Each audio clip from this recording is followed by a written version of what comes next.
Hello and welcome to VR TV. My name is Zena. Joining me on the show today is Tanguy Douavri of Atomic Republic, who's working on his own vision of PlayStation Home. Also joining me is Chris Etches of Fourth Wall to talk about Dreamhorse, which launches today.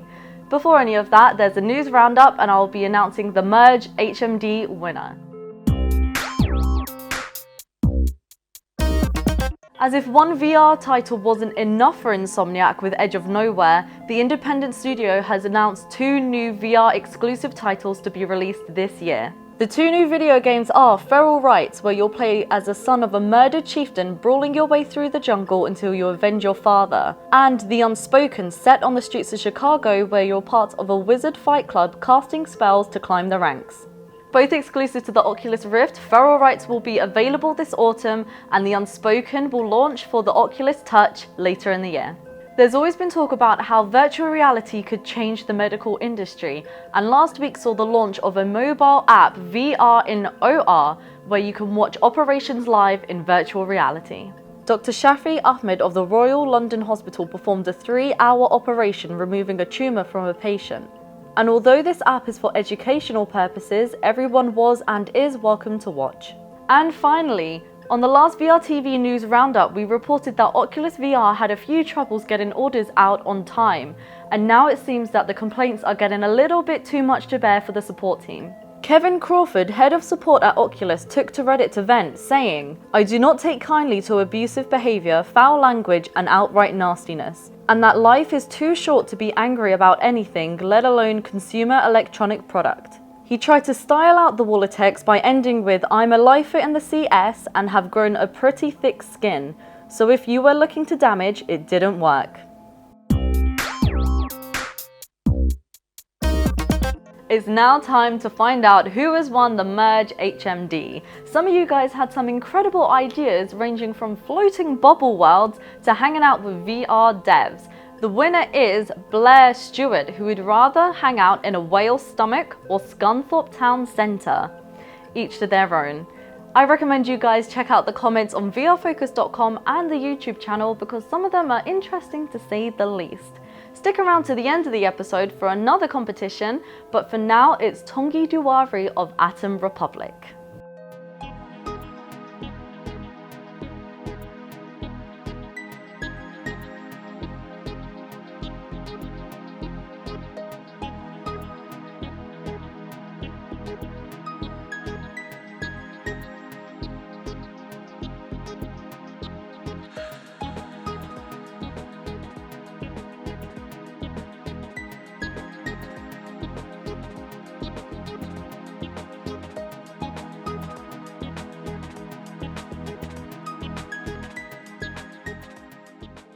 I'd like to introduce my first guest to VR TV, Tanguy Douavri, CEO of Atom Republic. Welcome to VR TV. Thank you, good morning. Could you tell me a little bit about Atom Republic and the types of people that have made it up? Yeah, so we started Atom Republic 3 years ago, making content for virtual worlds on PlayStation Home. So we made hundreds of items ranging from clothing for your avatar, to vehicles, to dance moves and anything you can buy in a virtual world. And that was quite successful, and we've had a big community of fans picking up on those items. But unfortunately, PlayStation Home stopped last year, so we thought that was a shame. But at the same time, we saw it as an opportunity to make our own virtual world. We've sent out a survey to our fans asking where they wanted to go next. And 90% of them said they wanted a virtual world on PlayStation 4, so that was a no-brainer. At the same time, it's quite ambitious, but so far so good. We did a Kickstarter campaign last year, that was successful, managed to do a prototype of Atom Universe. So Atom Universe is a virtual world set in a theme park, so you're surrounded by games. There's always something fun to do, even if your friends are not around. Because a lot of criticism we got from the gamers was that in a virtual world there isn't much to do beyond socializing. So we tried to address that by surrounding the world by mini games like shooting galleries, bumper cars, roller coasters and the likes. And like you said, it is kind of a successor to PlayStation Home. Do you hope to bring it up to the same standard as that? So hopefully we'll do more than PlayStation Home did for the fact that there's more games to play from the start. You can do more things, you can do more interactions in Atom Universe. You have more social abilities to have private chats with people. You can add lists of friends and block people, or add people to your friends list. Join a friend in a different server. So I think it takes it to the next level. With the virtual universe, is it all going to be VR, or is it going to be half 2D? We start in 2D because our community is mostly 2D really, and basically with the disappearance of PlayStation Home, there was a demand for a virtual world on PlayStation, so that we are trying to kind of fill the gap as soon as possible. So we're not going to wait for all the VR hardware to come out. Having said that, we've got the test kits in the office, and we've experimented with VR. The rides are working in VR. The shooting gallery is actually quite fun in VR. So is bowling.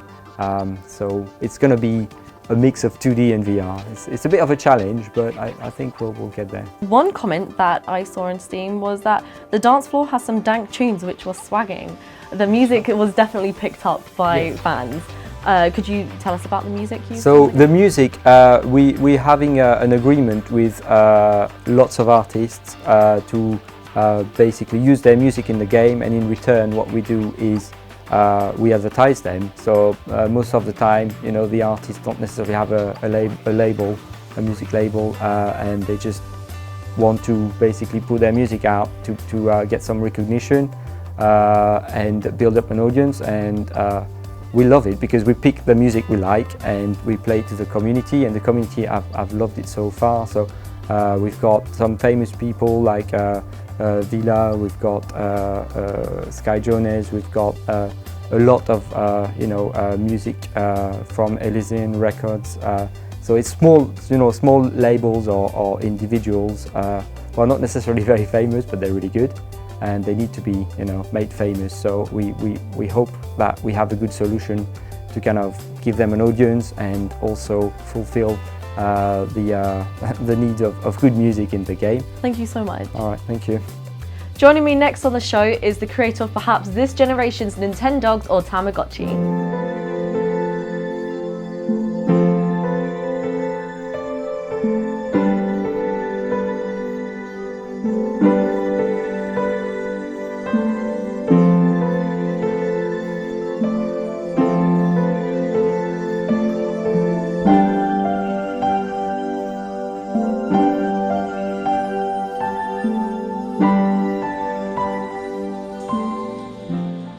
I'd like to introduce my next guest to VRTV, Chris Etches from Fourth Wall.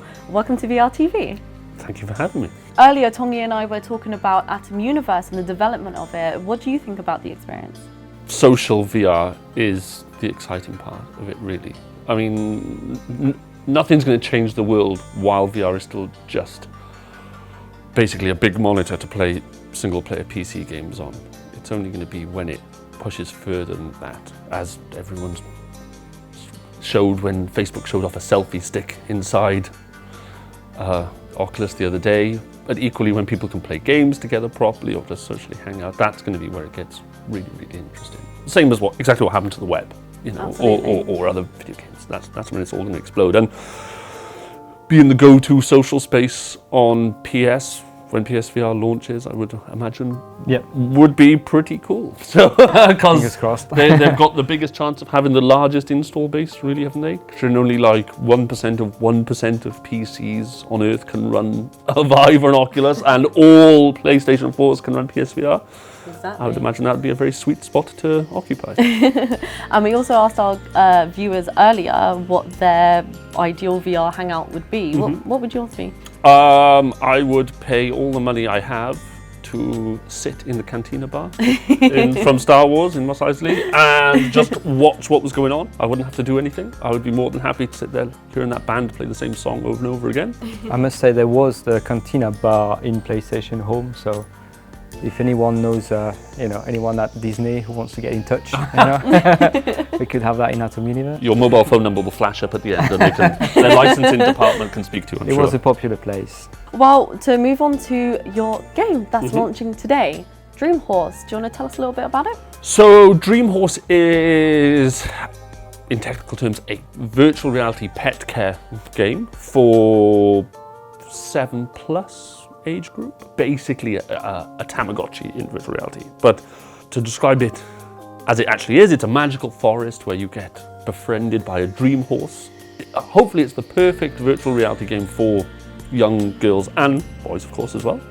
In that, who wouldn't want to own their own magical dream horse and visit the forest where they live? So, what are the magical aspects of the game? Well, if you are good enough and look after your horse, eventually you'll be able to turn it into a unicorn. My daughter will love that. Yeah, and you also just suggested that we should have a Pegasus, so we're going to go and add that this afternoon. Am I getting royalties on that? To be discussed, I think. Let's see if you get the Disney deal first. And what types of things can you do with your horse? On a boring game design front, it's the standard Tamagotchi range of things currently. So feeding, cleaning, exercising, playing games, jumping. You can run on the horse's back and explore the forest further and further and further. You can change how the horse looks, change the colour of its fur, etc., etc., etc. And it grows over time. You don't name it. Your dream horse is given a name. Because you haven't created this horse, you have befriended it in the forest.